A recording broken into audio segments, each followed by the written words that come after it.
Welcome to the Boyd Gaming Third Quarter 2024 Earnings Conference Call. My name is David Strow, Vice President of Corporate Communications for Boyd Gaming. I will be the moderator for today's call, which we are hosting on Thursday, October 24th, 2024. At this time, all lines are in listen-only mode. Following our remarks, we will conduct a question-and-answer session. If at any time during this call you require immediate assistance, please press star then zero for the operator. Our speakers for today's call are Keith Smith, President and Chief Executive Officer, Josh Hirschberg, Executive Vice President and Chief Financial Officer. Our comments today will include statements that are forward-looking statements within the Private Securities Litigation Reform Act. All forward-looking statements in our comments are as of today's date, and we undertake no obligation to update or revise the forward-looking statement. Actual results may differ materially from those projected in any forward-looking statement. There are certain risks and uncertainties, including those disclosed in our filings with the SEC, that may impact our results. During our call today, we will make reference to non-GAAP financial measures. For a complete reconciliation of historical non-GAAP to GAAP financial measures, please refer to our earnings press release and our Form 8-K, furnished to the SEC today, and both of which are available at investors.boydgaming.com. We do not provide a reconciliation of forward-looking non-GAAP financial measures due to our inability to project special charges and certain expenses. Today's call is being webcast live at boydgaming.com and will be available for replay in the Investor Relations section of our website shortly after the completion of this call. So with that, I would now like to turn the call over to Keith Smith. Keith? Thanks, David, and good afternoon, everyone. Third quarter was another solid performance for our company. Our recent property investments produced strong results, driving growth in our downtown Las Vegas and Midwest and South segments. Our online and managed businesses both delivered excellent performances, continuing to prove the value of our diversified business model. We maintained operating efficiencies throughout our portfolio, with property-level margins exceeding 39% during the quarter. And our underlying customer trends remained stable in the third quarter. In fact, overall play volumes have been essentially flat on a year-over-year basis throughout the last 4 quarters, with the exception of the weather-challenged first quarter. Now, let's review each of the operating segments. Starting with our Las Vegas local segment, our results for the third quarter reflect trends similar to what we saw throughout the first half of this year. While the Orleans and Gold Coast continued to be impacted by competitive pressures in their immediate area during the quarter, the remainder of our Las Vegas local segment performed in line with the broader same-store market trends in the third quarter. We also continue to successfully maintain our operating efficiencies at these properties.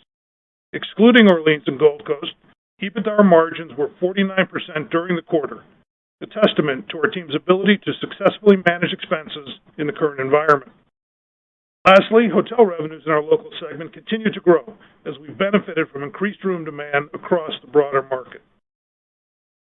Next, in downtown Las Vegas, we delivered another strong quarterly performance driven by our recent property investments and growing Hawaiian visitation. The segment was led by the Fremont, which posted a record third-quarter revenue and EBITDA performance. And we benefited from continued strength in pedestrian traffic throughout the downtown area during the quarter. As we look at the Southern Nevada market more broadly, the fundamentals of the Southern Nevada economy remain sound. Visitation remains strong, with nearly 42 million people visiting the Las Vegas Valley over the past 12 months. The Las Vegas airport is operating at record levels, hosting nearly 59 million passengers over that same period. Beyond the tourism sector, the broader Southern Nevada economy is also performing well, as the Las Vegas area has been one of the fastest-growing job markets among major U.S. metro areas all year. This job growth has been broad-based, with increases in almost every major employment sector, and it has been long-lasting, with job gains for 42 consecutive months. Growth has been particularly strong in the construction sector, increasing 7% year-over-year as the local construction pipeline remains robust. In terms of local population, the Las Vegas Valley has surpassed 2.3 million residents, and in response to this ongoing growth, home building activity has accelerated in the Las Vegas Valley.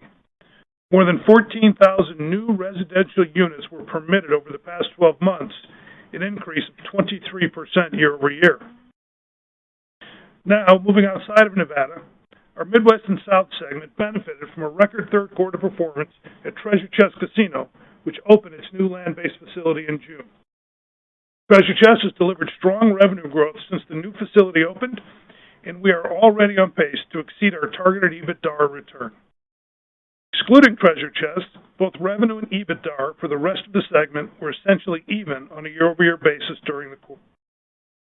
We also continue to successfully maintain operating efficiencies in the segment, with margins of 38% during the quarter.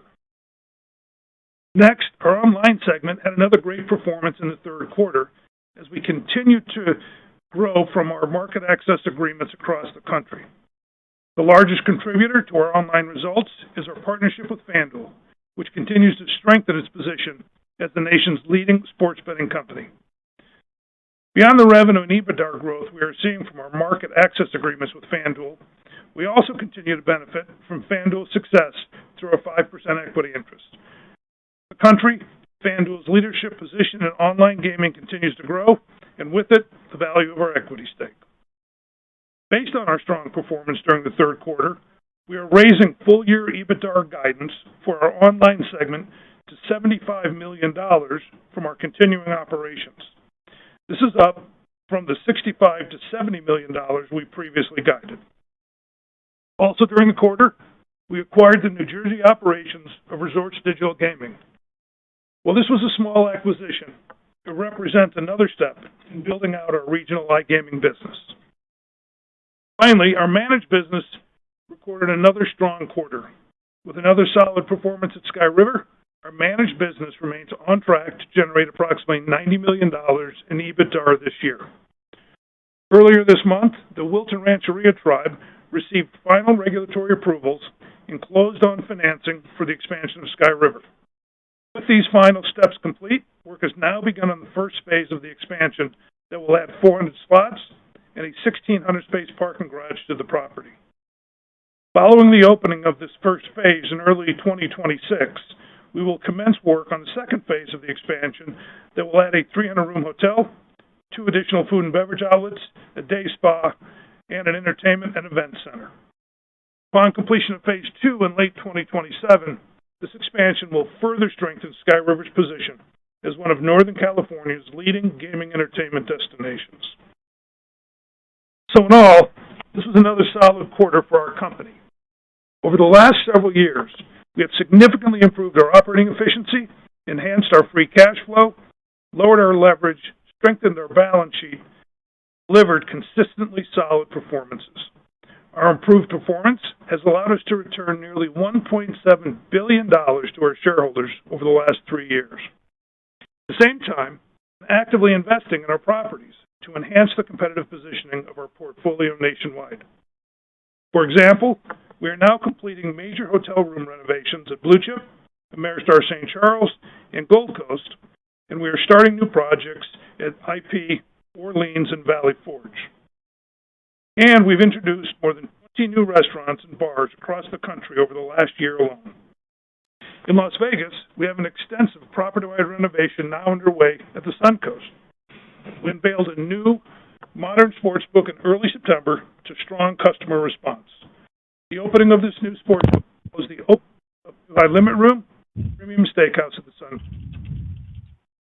Investments have positioned the Suncoast to compete more effectively in the locals market and hold its own in the face of the opening of a new competitor late last year. And over the next 12 months, we will continue this project at the Suncoast with a complete renovation of the casino floor, the introduction of a new food hall, and expanded meeting space. Beyond our recent property enhancements, growth investments are another key part of our development pipeline. One such project that is now underway is at Ameristar St. Charles, where we have begun a major expansion of our meeting and convention center. With its 4-diamond-rated hotel, expansive amenities, Ameristar has received strong demand from meeting planners for years, but its current convention space is insufficient to accommodate it. Once complete in the fall of 2025, this expansion will allow us to capitalize on that unmet demand. And in the 3 months since we announced this expansion, initial bookings are already exceeding expectations, all from business that we would have been unable to accommodate with our current footprint. And here in Las Vegas, we continue to make progress on our planned development, Cadence Crossing Casino, a project that will replace our Joker's Wild Casino with a modern and upgraded gaming experience. We plan to break ground on this project next month and open the doors of Cadence Crossing in early 2026. Cadence will begin as a smaller development with 450 slots and several restaurants, but this will be a project designed to grow with the master plan community of Cadence, which will have more than 12,000 homes upon final build-out. Cadence expands, so will our property, with future plans to add a hotel, additional casino space, and more amenities to serve the growing Cadence community. Our third quarter results at the Treasure Chest and Fremont clearly demonstrate our ability to deliver strong returns from these type of investments, and we are confident we will see similar success from our projects at Ameristar St. Charles and Cadence Crossing. Once we have completed work on Cadence Crossing and at Ameristar St. Charles, we plan to pursue additional opportunities as part of our pipeline of growth projects. In addition to these projects, we have secured an opportunity to develop a commercial casino resort property in the city of Norfolk, Virginia, one of the largest underserved gaming markets in the Mid-Atlantic region. This is an exciting opportunity for us to expand our geographic footprint into a new market of 1.8 million residents. After receiving final approvals from the City Council earlier this month, we plan to break ground on this project next week. As part of the development process, we expect to open a temporary casino facility at the location in late 2025. The permanent facility that will follow will be a best-in-market resort property featuring a 200-room hotel, 8 food and beverage outlets, and a casino with 1,500 slots and 50 table games. We expect to open this permanent facility in late 2027. Including the temporary facility, we estimate total project costs of approximately $750 million. Construction and development costs are still being finalized. These costs will be fully funded by our company. While our investment pipeline is an important part of our approach to creating shareholder value, we also remain committed to managing our leverage and returning capital to our shareholders. In the third quarter, we repurchased $202 million in stock, and we remain committed to our ongoing share repurchase program of $100 million per quarter, supplemented by our dividend program. Our total leverage at the end of the third quarter was 2.5 times, providing our company with significant flexibility to execute on growth while continuing our capital return program. So as we reflect on the third quarter, we are encouraged by our solid performance nationwide. Our underlying customer trends remained consistent during the quarter. We successfully maintained operating efficiencies, with property-level operating margins exceeding 39% during the quarter. We continue to see excellent results from our diversification strategy, with strength in both our online and managed businesses. Our $100 million per year in growth investments delivered strong returns during the quarter, as evidenced by the record performances of Treasure Chest and Fremont. We are building on this success with a pipeline of new growth opportunities nationwide. We remain diligent in our search for ways to grow the company in a disciplined manner, securing an opportunity to develop a best-in-market resort casino in Virginia. We also remain committed to a strong balance sheet with low leverage, ending the quarter with leverage at 2.5 times. We continue to return capital to our shareholders with nearly $1.7 billion in share repurchases and dividends over the past 3 years. With significant free cash flow, a strong balance sheet, and a growing pipeline of opportunities, we are confident in our ability to continue to drive long-term growth, retain a balanced approach to capital allocation, and create long-term shareholder value. Our ongoing success is a tribute to the hard work and dedication of thousands of Boyd team members nationwide. I'd like to thank all of them for their contributions to our company and our shareholders. Thank you for your time today, and now I'd like to turn the call over to Josh. Josh? Thanks, Keith. Our company delivered a solid performance in the third quarter, with year-over-year customer trends consistent with the last several quarters. And as we think about the fourth quarter, we expect year-over-year EBITDA comparisons will be challenging. The fourth quarter last year, as you may recall, benefited from an unusually large number of favorable expense adjustments at year-end, especially in the Midwest and South segment. We expect the contribution from Treasure Chest in the fourth quarter this year largely offset the absence of those favorable adjustments in the Midwest and South segment. As Keith mentioned, we expect our online segment to generate run rate EBITDA for full year 2024 of $75 million, inclusive of contributions from Resorts Digital, which we acquired in September. Also during the quarter, we received non-recurring market access fees of $10 million, and we expect to record an additional $20 million in non-recurring fees in the fourth quarter.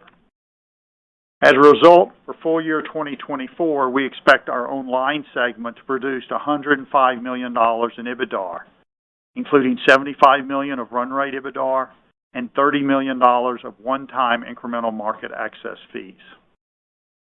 For our managed and other business, we expect approximately $90 million in EBITDA as a result of our continued strength at Sky River Casino.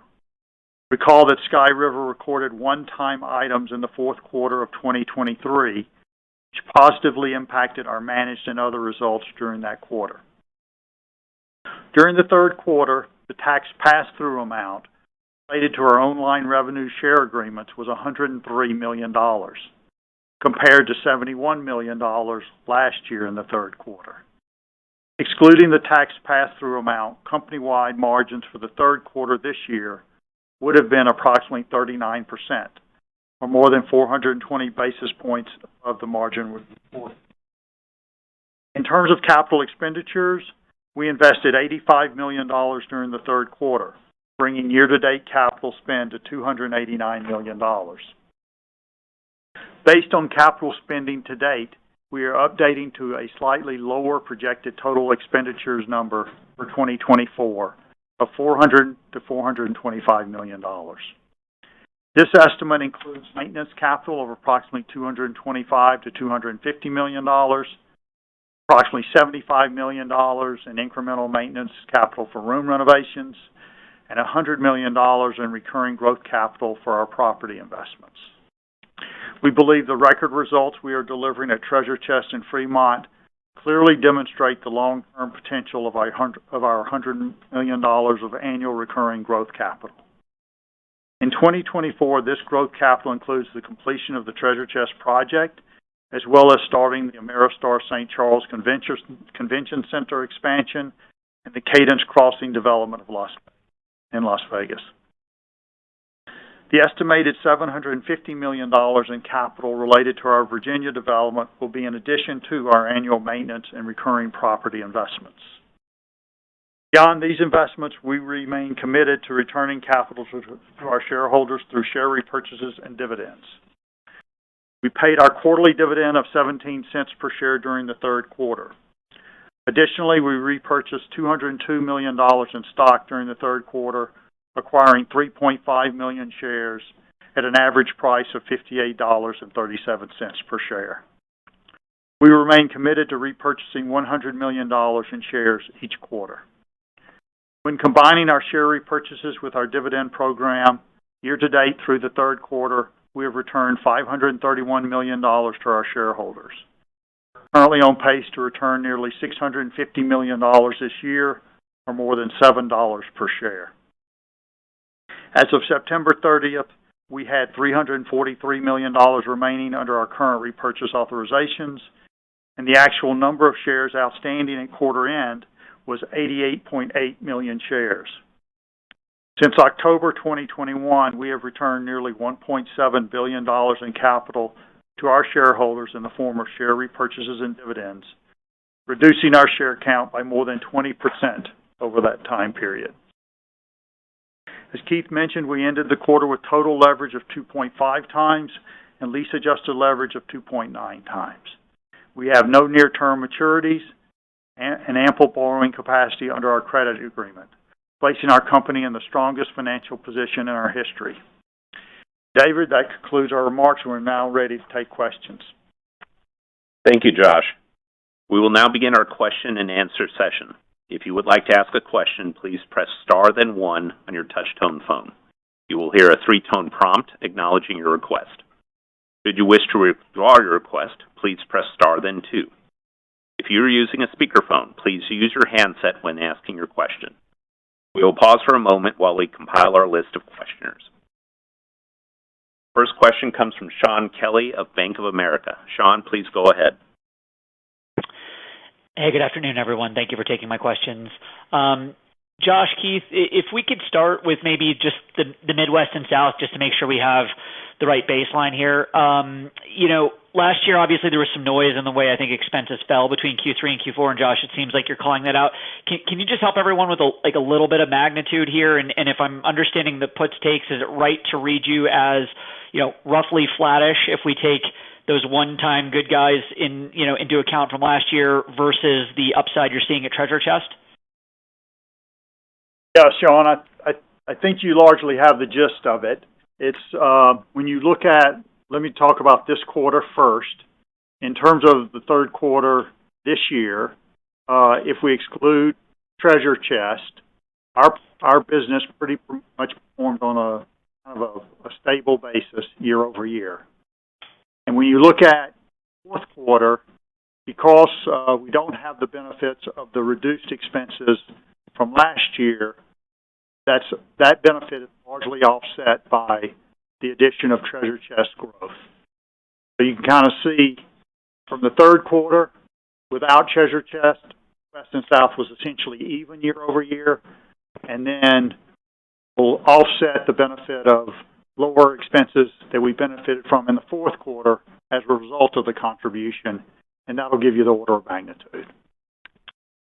Thank you. And if I could just do one quick follow-up on Virginia, obviously a new and exciting development there in the Hampton, Norfolk area. Could you, Keith, maybe could you give us a sense of the scope and scale there? $750 million it's a pretty large increase from a lot of the initial proposals, and obviously scope and scale seems like it's come down from some of the initial underwriting. So could you walk us through just a little bit of your early thinking about ROI in the market and sort of how, with the higher project costs, we can offset, a little bit lower scale? Is there room to grow into that over time, or how do you think about it on the position count side? Thank you. Sure. So, look, we developed this project really not looking at what had been previously drawn. We're very excited about this opportunity. It is an underserved market. There's one casino in the immediate area in Portsmouth, as I think everybody knows. This is a great location, 1.8 million people in the area. The scope and scale that we disclosed, 1,500 slots, 50 tables, 200 rooms, and some restaurants and other amenities, at $750 million, we talk about getting a return or a targeted return of the 15 to 20% range, and we're confident that we will get our targeted return on this investment. So, again, it may be different than what a prior developer had talked about, but we didn't have anything to do with that prior developer's plans. These are our plans. We're confident in them. We think it fits the market, and we're building it for the market and are really looking forward to getting this project started. Thank you very much. Thank you. Our next question comes from Carlo Santarelli of Deutsche Bank. Carlo, please go ahead. Hey, Josh. Hey, Keith. Thank you for the color. Just quickly on the Midwest and South, obviously, Louisiana is a key element of your story. Josh, could you perhaps maybe talk about, I understand the Treasure Chest bump in the quarter and the success that property's had, but just overall, if you look at your Midwest and South region margins outside of Louisiana, how they looked in the period, and how much is Louisiana contributing to the outperformance in the quarter? Yeah, so basically, if you remove Treasure Chest, margins actually improved in the remainder part of our business. Treasure Chest, remember, is opened in June, and is the performance has been ramping up, but we're kind of managing through the expenses of a startup organization. So that's what's really kind of contributing to the results for the Midwest and South in terms of the margins overall. So once again, if you excluded Treasure Chest, the margins for the rest of our business would actually have improved slightly. Great. Thank you. And then if I just think about kind of the local segment, seasonality appears, fairly similar to prior years. Obviously, fourth quarter, presumably there will be some noise with the election and whatnot in November. But are you guys kind of expecting a normal seasonal 4Q? And clearly you'll anniversary some competition in the quarter. Is there anything else you guys would call out as we think about closing out this year in Las Vegas? No, I would caution you, we don't really anniversary competition until we get into 2025 because a lot of the kind of increased marketing that occurred happened later in Q4 of last year. And so, it'll be into 2025 before we actually kind of are on a comparable basis to that. Outside of that, I don't think there's anything else unusual going on in Q4.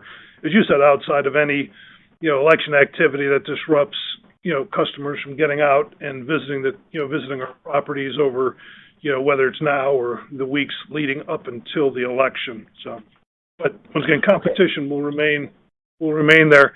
There is one other thing, we haven't talked about this a lot, in these calls, but, the Tropicana I-15 interchange project, which has been going on for years, it was just announced that project is now going to extend into 2025, and it is, the main thoroughfare for our customers coming in from out of town to get to the Orleans. And so, that has had some impact on the property over the years. We were hopeful that was going to be resolved in Q4 of this year.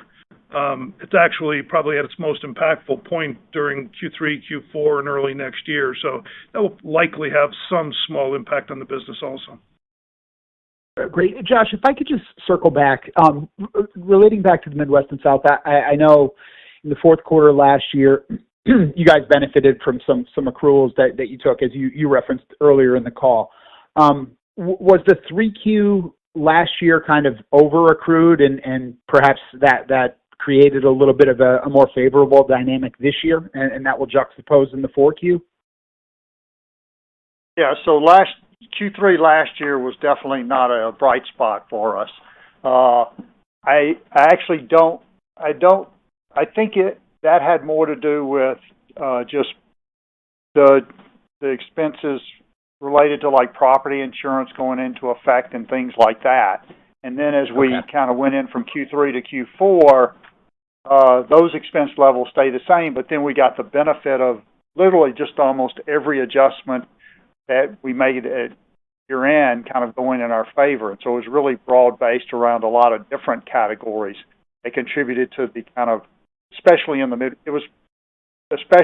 Midwest and South that benefited us. It helped us a little bit in other two segments as well in the fourth quarter, but it was primarily, or to the larger extent, in the Midwest and South. I think Q3 is really just all the expenses that we had talked about at that time around property taxes, utilities, and seasonality, some labor increases as well. They contributed to what was happening in Q3 of last year, if I remember correctly. Appreciate it. Thank you, guys. Yep. Thank you. Our next question comes from Joe Greff of J.P. Morgan. Joe, please go ahead. Good afternoon, guys. I think I know what you mean by what you had in the press release in terms of the Las Vegas locals performance, excluding Orleans and Gold Coast. You performed similarly with the same store performance of the market there. What does that mean? Yeah. Down 5%? Down 3%? What can you help us understand what you mean by that exactly?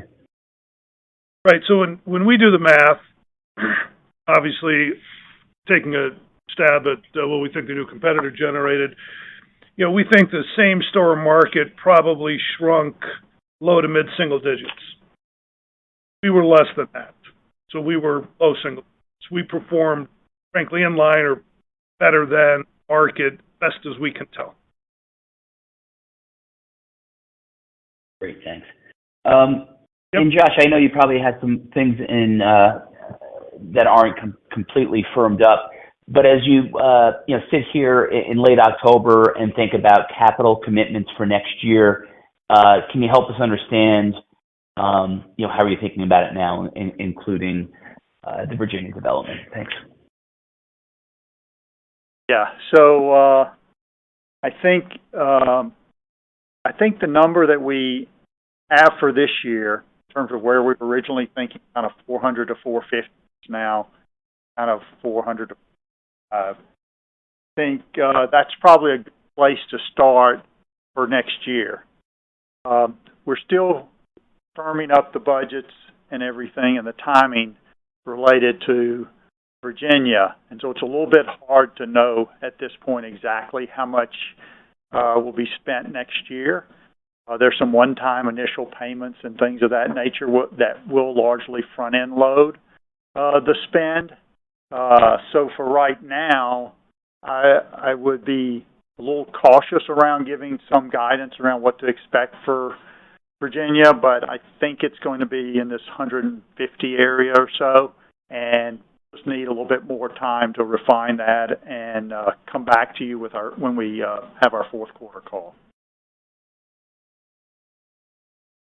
Thank you very much. Thank you. Our next question comes from Barry Jonas of Truist Securities. Barry, please go ahead. Hey guys, Patrick Keough on for Barry. Can you hear me okay? Yes, Patrick. Can you hear us okay? Probably better question. Great. Loud and clear. Congrats on the quarter. Two, if I may. First, you mentioned the acquisition of Resorts Digital in the quarter. Can you spend a second talking about the strategy there and more broadly, your positioning in interactive ahead of, hopefully new iGaming states coming online? Sure. Well, this goes back to, our acquisition of Pala Interactive that's been rebranded Boyd Interactive a year or two ago. Small acquisition then with our strategy of developing a regional iGaming product, something that would be profitable.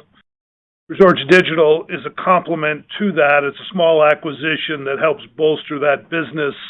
We have a successful operation in Pennsylvania, Stardust iCasino, and one in New Jersey also. This helps to expand the database in New Jersey, and a lot of those customers are from Pennsylvania. So it's all part of the regional iGaming strategy, and we'll, trying to position ourselves so that when other states do approve iGaming, we're positioned and we're ready to expand. Once again, we're not trying to be a national leader.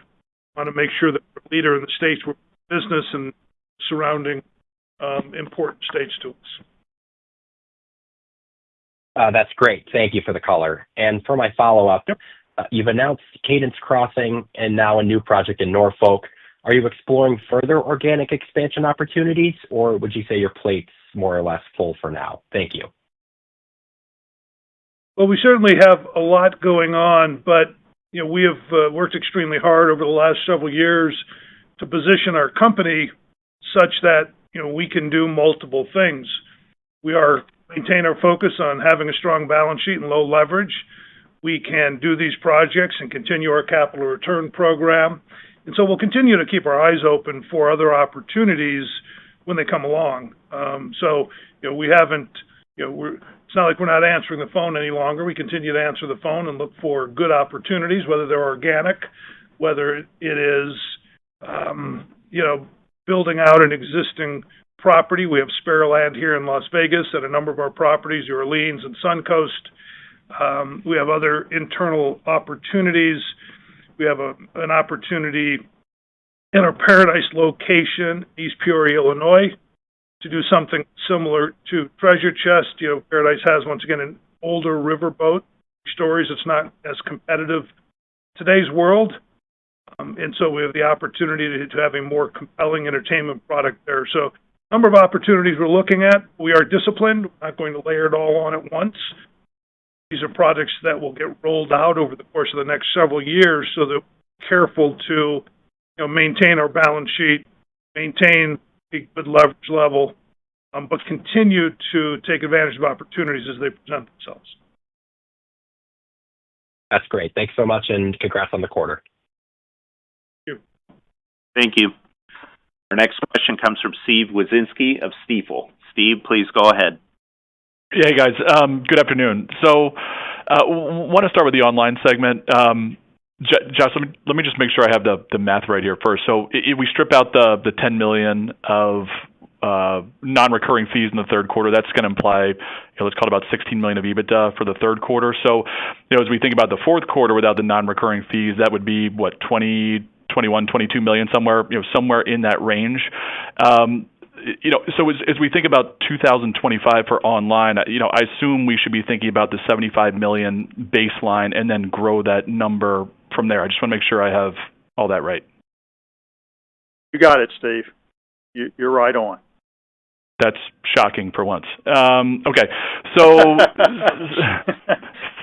second question, wanted to go to the locals market in Vegas, and I know for the last couple months or even the last couple quarters, you've kind of called out some, let's call them non-public bad players in that market who have been, overly aggressive on the promotional front. And I'm just wondering, at this point, have you seen that level of promotion from those folks, settle down? Is it intensifying? Any kind of color there would be helpful.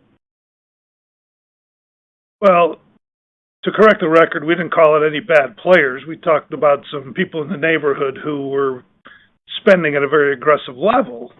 That spending at a very aggressive level has continued, has not abated, and it was high.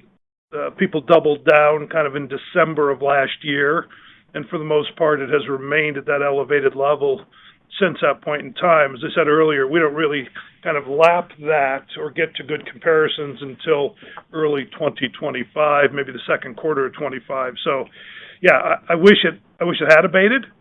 It has not, and we're simply not going to jump into that game. We've been at this too long to understand what happens. There's really no upside for us to jump in, so we just have to be patient and wait for it to run its course. Okay, gotcha. Thanks, guys. Really appreciate it. Thank you. Our next question comes from David Katz of Jefferies. David, please go ahead. Afternoon, everyone. Thanks for taking my questions. I wanted to just go back to Norfolk for a minute. Having sort of been down there, there is, right, I think, Keith, you touched on it, a meaningful property that, separated by a bit of a body of water, but relatively close by. Can you just talk about the expected or anticipated, tax structure or, puts and takes that, give you, some of the comfort that you expressed in how well that, property is expected to do? I think it can probably sum it up in two comments. 1.8 million residents in the area, and, one, maybe two other casinos, casino in Portsmouth, one being developed in St. Petersburg being, an hour plus away. And if you think about the Las Vegas locals market, where we have, 2+ million residents, and we have a heck of a lot more than three casinos. So that's what gives me pretty high confidence that this is going to be successful. Got it. And then if we could, Josh, Keith, or either or both, just, update us or remind us. I know the boundaries for your M&A appetite have been relatively consistent and productive over the years. If you could just talk for a minute about, appetite for leverage, appetite for risk, and sort of how you're thinking about that opportunity set in the market at the moment. Commented a little bit earlier that, we've structured the company such that we can do a lot of things at once and maintain a strong balance sheet. Leverage today in the kind of the mid-twos is where we think on a long-term basis that we're comfortable running the company. We'll be flexible and allowing leverage to rise above that level with acquisitions or other development like Virginia, as long as we see a path back to our current levels in short order. So, once again, M&A is all about right opportunity at the right price and right markets, and we've been very disciplined around it. past and very patient. And so we're only going to execute as if it meets those criteria, frankly, why we haven't executed to date in the last several years. So we'll be patient, we'll be disciplined as we always have. We've developed a great expertise over the years in M&A. We know how to kind of identify those properties. We know how to buy them at the right price. We know how to run them better and extract more EBITDA out of these properties. And so continue to be patient and disciplined. We're not going to allow leverage to get too high. Once again, we believe today's level is the level, long-term run rate level that we want to get back to if it does elevate. Josh, anything? You got it, Keith. Okay. Yes, you do. Thank you very much. Thank you. Our next question comes from Stephen Grambling of Morgan Stanley. Stephen, please go ahead. Hi, thanks. Another follow-up on Norfolk. Was hoping you could clarify the structure of the project as we think about your economics. Are you 80% or 100% of that 15 to 20% return range that you're talking about? And then any color you could give us on what the temporary facility might look like in terms of its scale versus the final project. Yeah, Stephen, we'll give you the information that we can today.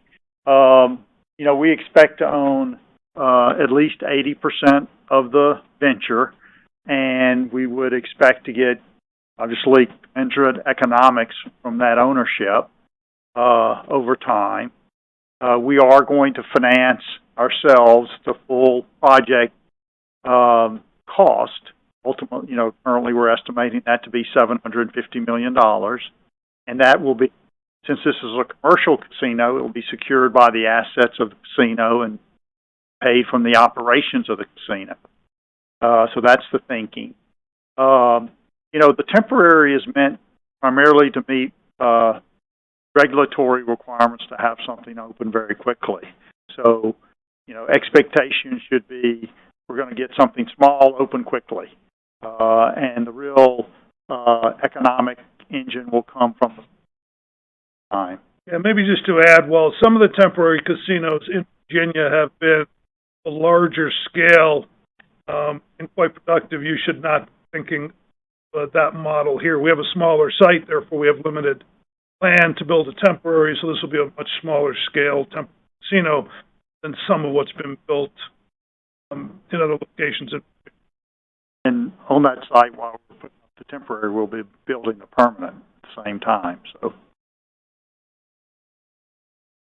That's helpful. As an unrelated follow-up, maybe you talked about this in your introductory remarks, but what drove that one-time step up in the digital segment? Is that something that could happen again, maybe not next year, but at another point in the future based on certain milestones, or any details you can give would be helpful? It is just as Josh described it, some this quarter, some next quarter. We have a number of market access agreements throughout the country, and we get fees for those. Some of those have terminated early. That's what this was. People just wrapping up shop and deciding not to continue. So as they wrap up early, these are long-term agreements, and they just have to pay us to get out of them. And so that's all this is. Termination of some market access agreements that we had with other companies other than FanDuel. Right, and it doesn't. Thank you. And the only thing I would add to that, Stephen, is that the $75 million that we said for full year 2024, and then answering Steve's question about growing off of that base number, we're basically replacing any lost revenue kind of in the shorter term with growth from FanDuel and other revenue share arrangements, but also the addition of Sports Digital. Clear. Thank you. Thank you. Thank you. Our next question comes from Jordan Bender of Citizens JMP. Jordan, please go ahead. Good afternoon, everyone. I know the window is a little bit shorter for you, but anything you can opine on in terms of the group and convention business across your locals properties heading into 2025? Yeah, I don't have any real visibility to that today. we do have a fair amount of square footage at the Orleans and some of our other properties that is generally always full, and we do a pretty good business, but we don't have enough square footage to have a real sense of that. So I can't help you with any direction on that, unfortunately, sitting here today.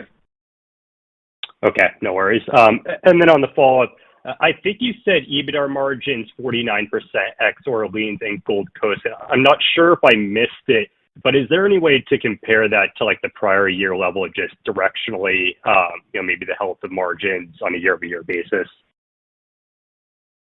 Yeah, so I'll have that, Jordan. So the 49% this year for OVL, excluding Orleans and Gold Coast, is compares to the 50% last year. Perfect. Thank you very much. Sure. Thank you. Our next question comes from Ben Chaikin of Mizuho. Ben, please go ahead.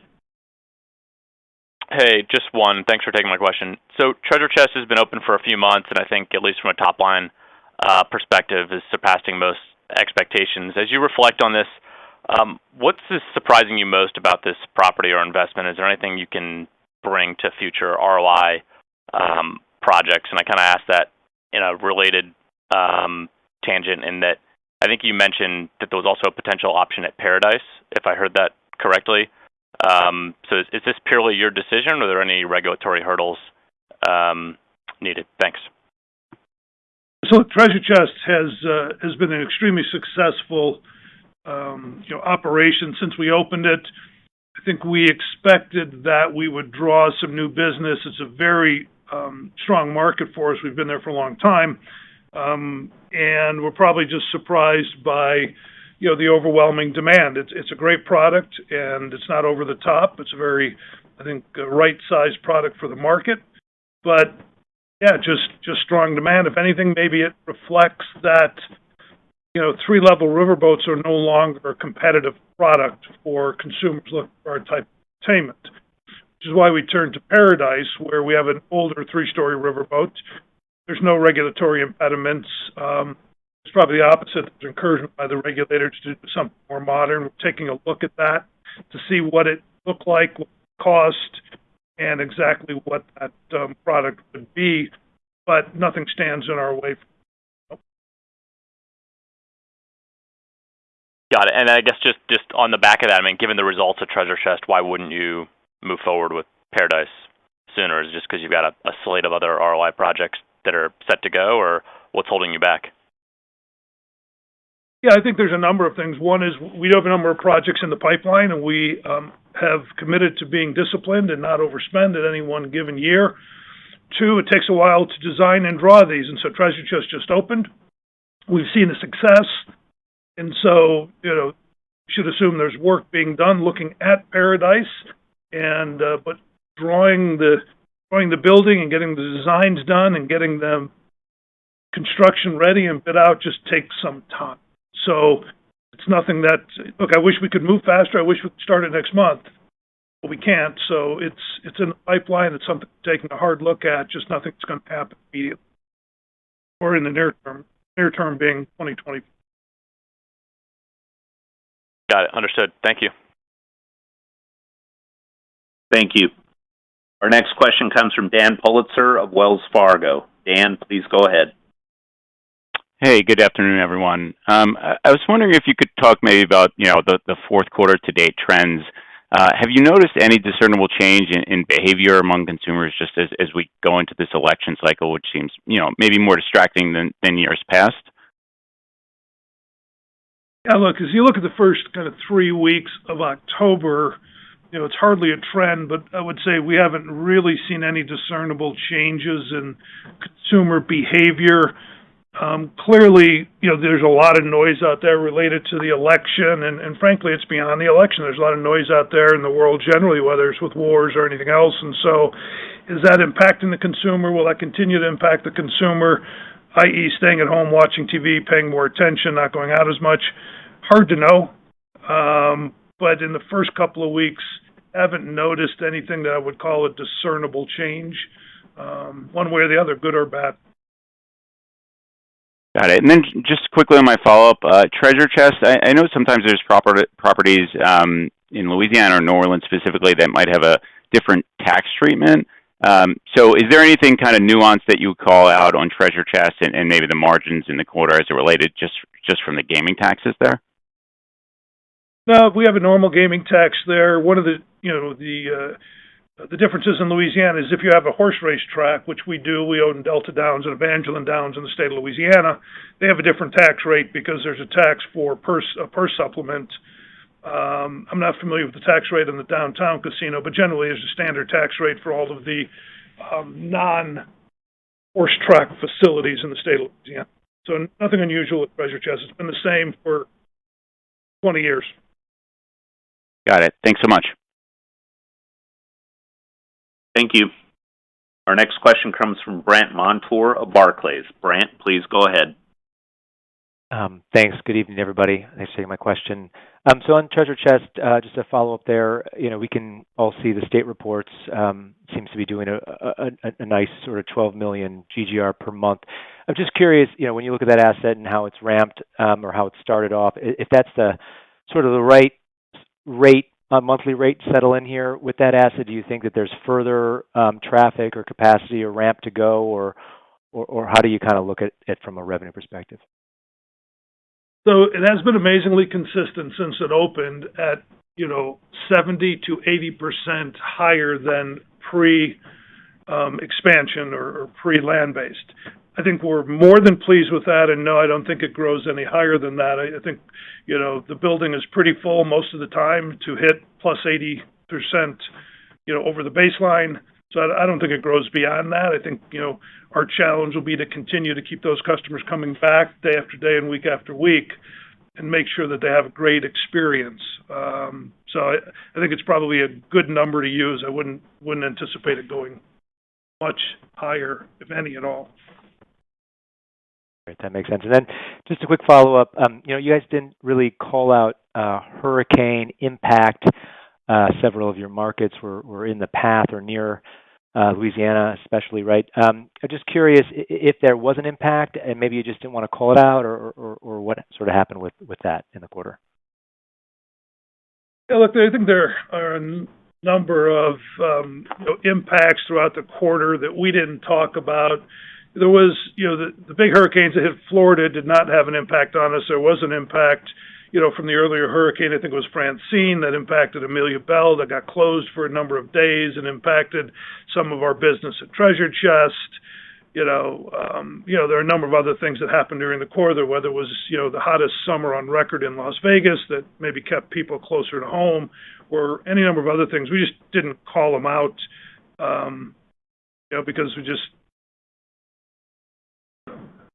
it's really hard to tell you what they cost us. Do they have an impact on the business? Absolutely. Can we tell you how much? Got it. Fair enough. Thanks so much, everyone. Thank you. Our next question comes from John DeCree of CBRE. John, please go ahead. Hey, thanks, guys. Josh, sorry if I missed it earlier. I think you did mention it, but financing for Virginia, I don't know if you've specified how you're thinking about that. Would that be kind of single asset project financing, and you'll have a temporary open there? So perhaps that's an avenue, or are you thinking of doing that on balance sheet or out of cash flow? Yeah, so the financing for the project would come from cash flow from our business, and any incremental that we needed would come from availability under our credit facility. That's the current contemplation. Yeah, thanks, Josh. And maybe one broad kind of operational question about the consumer. So, we talked about the gaming business, but the F&B and the room business, I guess particularly for Las Vegas locals, but if there's anything worth calling out, Midwest and South. And be curious if you could give us a sense of, what's kind of happening there in terms of pricing versus volume. Are you seeing good demand, in terms of number of covers? Is it price per cover? And then on the room side, are you seeing occupancies up or stable, or is growth really coming from increased pricing? So, where are you seeing non-gaming kind of pricing relative to volume? Yeah, so for us, it's a little complicated only because we had a number of rooms out of service last year as we were in the middle of remodels, whether it was Gold Coast or Main Street. But overall, here in Las Vegas, we have higher occupancies. We rented more rooms in Las Vegas than we did last year, at kind of a flattish average rate. And so, and there were more cash rooms when we look at kind of the total occupied rooms. So we feel pretty good about that.